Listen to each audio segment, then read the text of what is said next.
करके। तो यहाँ क्या बताना चाहते हैं कि एक सतनाम की कीमत इतनी है, जिस विधि से हम बताते हैं तुम कितने साहूकार बन जाओगे। सतनाम एक पहाड़े रंग होरी हो, 14 लोक चढ़ावे राम रंग होरी हो, 3 लोक पास्यंग धरे रंग होरी हो, भाई तो न तुला तुलाया राम रंग होरी हो। तो भी वो पलड़ा भारी रहेगा। कौन सा? जो एक श्वास उस श्वास का सिमरन है। अब आप देख लेना आप कितना सुमन करते हो और फिर भी रह जाते हो। इसका मतलब है कि हमारे ऊपर बहुत ज्यादा ऋण है, बहुत ज्यादा ऋण है।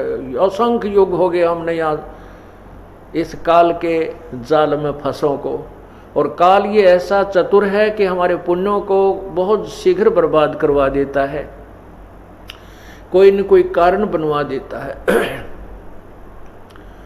और फिर हम जैसे थे उसे फिर हो जाए।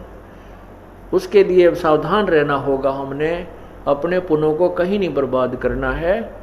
घड़ी डिमांड भी ना करनी चाहिए परमात्मा से, मन ये दे दे, मेरा ये हो जा, 2 कोठी हो जाए, एक और बना लूँ, ये भगवान एक छोरा का और थोड़ा प्लाट मिल जाए। हम यही तंग मांगते रह जाते हैं। नहीं, परमात्मा से आप मोक्ष, भक्ति और मोक्ष मांगिए, और भक्ति में ये सब अपने आप मिल जाएंगी जिनकी आप अलग से डिमांड करते हो।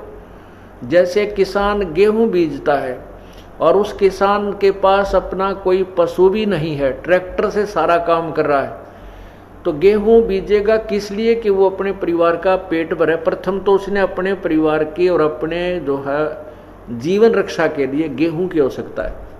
उससे बचेगा जो सामग्री तो उसको बेचकर अपना अन्य काम वो करेगा। तो इसी प्रकार जैसे गेहूं बीज दिया, उसका उद्देश्य था अपनी रक्षा करना, अपना पेट भरना, परिवार का पेट भरे उस अन्न से। लेकिन गेहूं वो अन्न बनने से पहले भूसा पहले बनता है। वो भूसा जो बनता है, तूड़ा, वो पशुओं का चारा तो फ्री में बनता है, धक्के तो बने अपने आप बनता है। वो तो बाई प्रोडक्ट है उसका, किसका? कनक का, गेहूं का।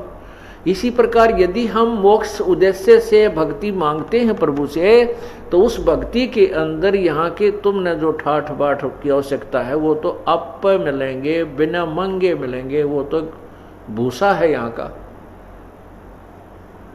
कोई बात नहीं, अभी ज्ञान नहीं है क्योंकि हम बहुत सताए हुए हैं दुखों के। तो उसके लिए कुछ तो परमात्मा अपने आशीर्वाद से तुम्हें एडवांस लाभ दे देता, ताकि आपकी श्रद्धा कबीर परमेश्वर में बने कि ये भगवान है। उसके बाद फिर कहता है कि पुत्र अब तुम खुद करो, बेटा बेटी अब तुम साहूकार बनो, तुम स्वयं मेहनत करो, इस नाम का जाप करो, इस तरह धर्म करो, ये पुण्य करो। तो जैसे कोई ज़्यादा कहता है मुझे ऐसी तकलीफ है, मैं ऐसा है, तो हम कहते हैं तुम एक हवन के लिए, ज्योति के लिए संकल्प करो। इसी को कहते हैं आप पाठ के लिए संकल्प करो, क्योंकि हम अपने परमात्मा अपने आशीर्वाद से तो आपको देता ही देता, उसके बावजूद भी आप इतने वीक हो चुके हो कि फिर भी उभरते उभरते समय लग रहा है। तो उसको कवर करने के लिए वो आपको बताया जाता है कि ऐसा कर दीजिए। लेकिन जो कहते हैं बिन इच्छा दो देत है सो दान कहावे, और फल बाँचे नहीं तास का वो अमरापुर जावे। जैसे आप पुण्य करते हो या हवन के लिए, कोई भी ज्योति के लिए जो दान करते हो, ये सबसे उत्तम बताया है कि कोई बिना डिमांड के करना चाहिए। इसमें दोनों फल मिलते हैं।